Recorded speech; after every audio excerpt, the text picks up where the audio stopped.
So hello everyone, this is Amit. तो आज हम लोग टोटल एमबीबीएस कोर्स में कौन कौन से डिफरेंट प्रॉफ्स हैं और उन प्रॉफ्स में कौन कौन से सब्जेक्ट्स इंक्लूडेड हैं और हर एक सब्जेक्ट का ब्रीफ इंट्रोडक्शन देखें। तो बेसिकली एमबीबीएस के करिकुलम में हमारे पास टोटल 3 प्रॉफ्स होते हैं। पहला है फर्स्ट प्रॉफ, जिसको कि आप फर्स्ट ईयर भी बोल सकते हैं और वो 1 साल का होता है। देन हमारे पास है सेकंड प्रॉफ, जिसको कि आप सेकंड ईयर भी बोल सकते हैं और वो भी 1 साल का होता है। एंड देन एट लास्ट हमारे पास आता है फाइनल प्रॉफ। फाइनल प्रॉफ के 2 पार्ट होते हैं, final prof part first and final prof part second. Final prof part first को आप थर्ड ईयर भी बोल सकते हैं, वो 1 साल का होता है। And the final prof part second, जिसको कि आप फोर्थ ईयर बोल सकते हैं, बट वो 1.5 साल का होता है। तो अब हम लोग एमबीबीएस के टोटल 19 सब्जेक्ट्स और वो 19 सब्जेक्ट्स किस किस प्रॉफ में इंक्लूडेड होते हैं उनके बारे में देखेंगे। तो जैसे कि हमारे पास first prof means first year में टोटल 3 सब्जेक्ट्स होते हैं, जो कि बिल्कुल बेसिक सब्जेक्ट्स होते हैं, anatomy, physiology and biochemistry. Then हमारे पास second prof means second year में भी टोटल 3 सब्जेक्ट्स होते हैं, पैथोलॉजी, फार्माकोलॉजी एंड माइक्रोबायोलॉजी। फिर उसके बाद हमारे पास third year means final prof part first में टोटल सिर्फ 2 ही सब्जेक्ट्स होते हैं। पहला PSM, preventive and social medicine, जिसको कि हम लोग कम्युनिटी मेडिसिन के नाम से भी जानते हैं। और हमारे पास FMT means forensic medicine and toxicology. And then उसके बाद हमारे पास final prof part second means fourth year में टोटल 11 सब्जेक्ट्स होते हैं। और ये टोटल 11 सब्जेक्ट्स ये भी 2 पार्ट्स में डिवाइड होते हैं। एक मेजर सब्जेक्ट्स इसलिए बोल रहे हैं क्योंकि उनका वेटेज ज्यादा है, और दूसरे माइनर सब्जेक्ट्स मींस उनका वेटेज कम है। तो मेजर सब्जेक्ट्स में हमारे पास टोटल 6 सब्जेक्ट्स होते हैं। पहला medicine, then surgery, then obs and gynae, then paediatrics, then ENT and then ophthalmology. Then हमारे पास माइनर सब्जेक्ट्स जिनका वेटेज कम होता है, उसमें टोटल 5 सब्जेक्ट्स हैं। एक dermatology, orthopaedics, psychiatry, radiology and anaesthesia. तो अब आप सब लोगों को लग रहा होगा कि final prof part second means fourth year, जो कि 1.5 साल का होता है, उसमें टोटल 11 सब्जेक्ट्स हम कैसे पढ़ेंगे, इतना सारा हम कैसे प्रिपेयर करेंगे। तो इसमें ज्यादा स्ट्रेस लेने वाली बात नहीं होती है, क्योंकि first year MBBS first year से ही एनाटॉमी, फिजियोलॉजी, बायोकेमिस्ट्री के साथ कम्युनिटी मेडिसिन के लेक्चर्स कॉलेज में लगना शुरू हो जाते हैं। बट फर्स्ट ईयर में जो मेन फाइनल एग्जाम होगा वो सिर्फ एनाटॉमी, फिजियोलॉजी, बायोकेमिस्ट्री का ही होगा, कम्युनिटी मेडिसिन का नहीं होगा, उसका थर्ड ईयर में ही होगा। उसी तरीके से सेकेंड प्रॉफ में पैथोलॉजी, फार्माकोलॉजी और माइक्रोबायोलॉजी के साथ साथ community medicine, forensic medicine, general medicine, general surgery, obs and gynae के भी लेक्चर्स लगना शुरू हो जाते हैं। बट उस ईयर में मेन फाइनल एग्जाम सिर्फ पैथो, फार्मा, माइक्रो का ही होगा। उसी तरीके से थर्ड ईयर में सारे ही फोर्थ ईयर के क्लिनिकल सब्जेक्ट्स कॉलेज में पढ़ाना शुरू कर दिए जाते हैं, लेकिन थर्ड ईयर में एग्जाम सिर्फ कम्युनिटी मेडिसिन और फोरेंसिक मेडिसिन का ही होगा। और फिर फोर्थ ईयर में सारे क्लिनिकल सब्जेक्ट्स के लेक्चर भी लगेंगे और उनके एग्जाम्स भी फोर्थ ईयर में ही होंगे। तो हम लोग फर्स्ट ईयर के पहले सब्जेक्ट्स के साथ शुरुआत करते हैं। पहला सब्जेक्ट हमारे पास एनाटॉमी। एनाटॉमी में बेसिकली हम लोग ह्यूमन बॉडी का एक कंप्लीट ओवरव्यू लेते हैं, जैसे कि उसमें कौन कौन से वेरियस बॉडी पार्ट्स हैं, कौन कौन से इंटरनल ऑर्गन्स हैं, कौन सी बोन्स हैं, कौन से मसल्स हैं, उनकी लोकेशंस क्या हैं बॉडी में, उनके रिलेशंस क्या हैं और उनका बेसिक फंक्शन क्या है, ये सब कुछ हम लोग एनाटॉमी में पढ़ते हैं। फॉर एग्जाम्पल अगर हम हार्ट की बात करें तो हार्ट की हमारे बॉडी में लोकेशन क्या है, हार्ट का रिलेशन क्या है, हार्ट का बेसिक फंक्शन क्या है, उसकी आर्टेरियल सप्लाई, उसकी नर्व सप्लाई, उसका वीनस ड्रेनेज, ये सब क्या है, ये सारी चीजें हम लोग एनाटॉमी में पढ़ते हैं। देन हम उसके बाद सेकेंड सब्जेक्ट पे आते हैं, जो कि हमारे पास फिजियोलॉजी है। फिजियोलॉजी में बेसिकली सबसे पहले हम लोग जनरल फिजियोलॉजी का ओवरव्यू लेते हैं। फिर उसके बाद डिफरेंट ऑर्गन सिस्टम्स जैसे कि nervous system, cardiovascular system, endocrine system, reproductive system, respiratory system, excretory system, ये सारे डिफरेंट ऑर्गन सिस्टम्स हमारे बॉडी में कैसे वर्क करते हैं, इनकी फिजियोलॉजी क्या है और ये आपस में एक दूसरे के साथ कैसे कोऑर्डिनेटेड मैनर में काम करते हैं, इन सारी चीजों के बारे में पढ़ते हैं। देन उसके बाद हम लोग बायोकेमिस्ट्री सब्जेक्ट में हमारे बॉडी में जो डिफरेंट बायोमोलिक्यूल्स होते हैं, जैसे कि कार्बोहाइड्रेट्स, लिपिड्स, प्रोटीन्स, न्यूक्लियोटाइड्स, इन सब की केमिस्ट्री क्या होती है और ये हमारे बॉडी के डिफरेंट मेटाबॉलिक फंक्शंस को कैसे अफेक्ट करते हैं, हमारे बॉडी का मेटाबॉलिज्म कैसे परफॉर्म होता है, इन सब के बारे में पढ़ते हैं। और साथ ही साथ इसमें इस सब्जेक्ट में जेनेटिक्स का भी पार्ट इंक्लूड होता है। जो भी हम लोग क्लास 12th में molecular basis of inheritance chapter पढ़ते हैं, जो भी उसमें पढ़ते थे वो सब अगेन हम बायोकेमिस्ट्री में पढ़ते हैं। देन उसके बाद हम लोग सेकेंड प्रोफ के सब्जेक्ट्स पे आते हैं। तो पहला सब्जेक्ट है हमारे पास पैथोलॉजी। तो जब भी हमारे बॉडी में कोई नॉर्मल फिजियोलॉजी में प्रॉब्लम होती है, कोई डिफेक्ट होता है, उसकी वजह से हमारे बॉडी में किसी ना किसी डिजीज का अकरेंस होता है। तो उन डिजीजेस के कॉजेज क्या हैं, मींस उन डिजीजेस की पैथोजेनेसिस क्या है, पैथोफिजियोलॉजी क्या है, इन सारी चीजों के बारे में हम लोग पैथोलॉजी सब्जेक्ट में जानते हैं। देन उसके बाद हम सेकेंड सब्जेक्ट फार्माकोलॉजी में आते हैं। फार्माकोलॉजी में बेसिकली हम लोग ड्रग्स के बारे में पढ़ते हैं।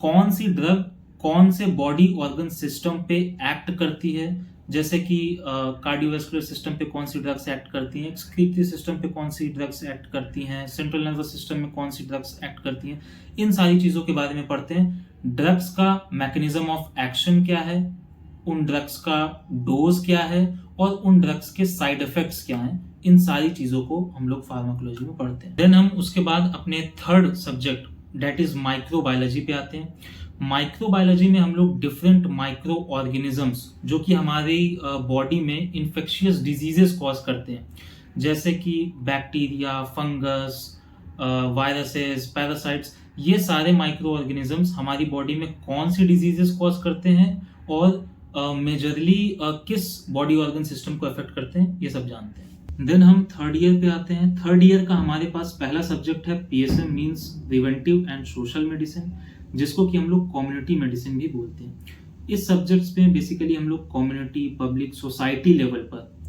जो हेल्थ एजुकेशन का क्या रोल, क्या इंपॉर्टेंस है, उस बारे में देखते हैं और डिफरेंट डिजीजेस को हम होने से प्रिवेंट कैसे कर सकते हैं अपने बॉडी में, इन सारी चीज़ों के बारे में पढ़ते हैं। ये अपने आप में काफ़ी इजी सब्जेक्ट होता है बट लेंदी होता है, तभी इसको फर्स्ट ईयर से ही पढ़ाना शुरू कर दिया जाता है। फर्स्ट ईयर में पढ़ाया जाता है, सेकेंड ईयर में पढ़ाया जाता है, थर्ड ईयर में पढ़ाया जाता है। ये इजी सब्जेक्ट है बट ये उतना ही ज़्यादा इंपॉर्टेंट सब्जेक्ट भी है, क्योंकि पूरे एमबीबीएस में सिर्फ यही एक ऐसा सब्जेक्ट है जिसमें हम डिजीजेस के ट्रीटमेंट की जगह उनके प्रिवेंशन में ध्यान देते हैं। देन हम उसके बाद अपने थर्ड ईयर के सेकेंड सब्जेक्ट में आते हैं, that is FMT, forensic medicine and toxicology. इसमें हम लोग अपनी मेडिकल नॉलेज, साइंटिफिक मेथड्स का यूज करके किसी भी क्राइम के इन्वेस्टिगेशन में पुलिस की हेल्प करते हैं, जैसे कि मर्डर कैसे हुआ है, रेप कैसे हुआ है, इन सारी चीज़ों के इन्वेस्टिगेशन प्रोसेस में एक डॉक्टर अपना अच्छा रोल प्ले कर सकता है। इसमें साथ ही साथ हम डेथ के बारे में और किसी पर्सन की डेथ हुई कैसे, मींस कॉज ऑफ डेथ क्या है, mode of cause of death क्या है, इन सारी चीज़ों के बारे में पढ़ते हैं।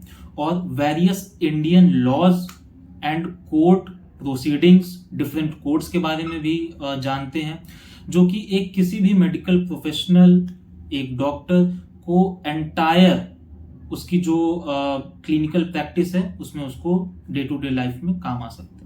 फिर उसके बाद हम अपने फोर्थ ईयर के टोटल 11 क्लिनिकल सब्जेक्ट्स पे आते हैं, जिसमें हमारे पास पहला सब्जेक्ट है मेडिसिन, जिसे जनरल मेडिसिन भी बोला जाता है, और ये पूरे एमबीबीएस का सबसे ज़्यादा लेंदी और सबसे ज़्यादा इम्पॉर्टेंट सब्जेक्ट है।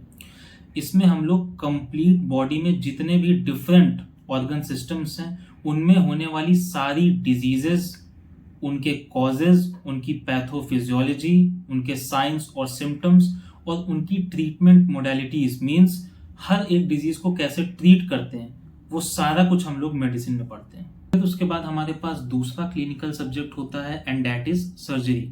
तो हम अपनी फर्स्ट ईयर की ह्यूमन एनाटॉमी की अंडरस्टैंडिंग के बेसिस पर हमारी बॉडी में जो भी डिजीजेस होती हैं जिनमें हमें सर्जिकल प्रोसीजर्स, सर्जिकल इंटरवेंशंस की ज़रूरत पड़ती है उनके ट्रीटमेंट में, उन सारी डिजीजेस की पैथोफिजियोलॉजी उनका मैनेजमेंट, उसमें इस्तेमाल होने वाला जो सर्जिकल प्रोसीजर्स है, उन सारी चीज़ों के बारे में हम लोग सर्जरी में पढ़ते हैं। हालांकि एमबीबीएस के लेवल पर हम लोग किसी भी तरीके की सर्जरी परफॉर्म नहीं करते हैं, सिर्फ ऑपरेशन थिएटर्स में जाकर अपने पोस्ट ग्रेजुएट्स के साथ, अपने प्रोफेसर्स के साथ, सर्जन्स के साथ हम लोग सिर्फ ऑपरेशंस को देखते हैं, ना कि करते हैं।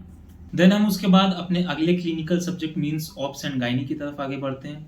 ऑप्स गायनी में बेसिकली हम लोग फीमेल रिप्रोडक्टिव सिस्टम की हेल्थ के बारे में पढ़ते जानते हैं, pregnancies, child birth, menstrual cycle, और इन सब में जितनी भी डिफरेंट डिजीजेस, उनके डायग्नोसिस और उनके ट्रीटमेंट के बारे में पढ़ते हैं। देन उसके बाद हमारे पास अगला क्लिनिकल सब्जेक्ट है, एंड दैट इज पीडियाट्रिक्स। इसमें हम लोग इन्फेंट्स, चिल्ड्रन, एडोलेसेंट्स की हेल्थ के बारे में, उनकी मेडिकल केयर के बारे में पढ़ते हैं, और उनमें होने वाली जितनी भी डिजीजेज हैं उनका डायग्नोसिस और ट्रीटमेंट के बारे में जानते हैं।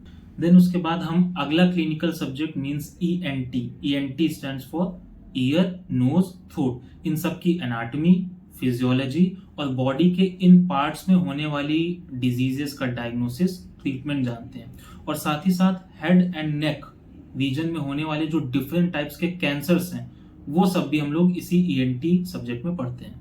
देन उसके बाद हमारे पास अगला क्लिनिकल सब्जेक्ट्स है ऑफ्थेल्मोलॉजी। इसमें हम लोग आई की एनाटॉमी, फिजियोलॉजी और जितनी भी आई डिजीजेस हैं सच एज विजन डिसऑर्डर्स वगैरह, उन सब के बारे में जानते हैं, और साथ ही साथ आई सर्जरीज कौन कौन सी होती हैं, कैसे होती हैं, वो सब पढ़ते, देखते और समझते हैं, ना कि करते हैं। फिर उसके बाद हमारे पास अगला क्लिनिकल सब्जेक्ट्स है, एंड दैट इज डर्मेटोलॉजी। इसमें हम लोग हमारी स्किन, हेयर्स और नेल्स से रिलेटेड जो भी डिजीजेज हैं उनका डायग्नोसिस और ट्रीटमेंट के बारे में पढ़ते हैं। इसी में हम लोग स्किन कैंसर्स को भी देखते हैं, और कुछ कॉस्मेटिक प्रोसीजर्स जो अवेलेबल हैं उन सब के बारे में भी हम लोग इसी सब्जेक्ट में पढ़ते हैं। फिर उसके बाद हम लोग ऑर्थोपेडिक्स में बढ़ते हैं। इसमें बेसिकली हम लोग बोन्स, जॉइंट्स, लिगामेंट्स में होने वाली जो भी डिफरेंट इंजरीज हैं, फ्रैक्चर्स हैं, ट्रॉमा की वजह से जो प्रॉब्लम्स होती हैं, और जो भी बेसिक सर्जिकल प्रोसीजर्स हैं, उन सबको हम लोग ऑर्थोपेडिक्स में जानते हैं। देन उसके बाद हमारे पास एनेस्थीसिया सब्जेक्ट आता है। एनेस्थीसिया सब्जेक्ट में हम लोग वेरियस एनेस्थीसिया टेक्निक्स जैसे कि local anaesthesia, neuraxial anaesthesia, regional anaesthesia, इन सब के बारे में जानते हैं। एनेस्थीसिया हमको सर्जरी में भी काम आता है। Then we have our next clinical subject and that is psychiatry. इसमें हम लोग ह्यूमंस का मेंटल, बिहेवियरियल एंड इमोशनल जो डिसऑर्डर्स होते हैं उनका डायग्नोसिस और ट्रीटमेंट के बारे में पढ़ते हैं।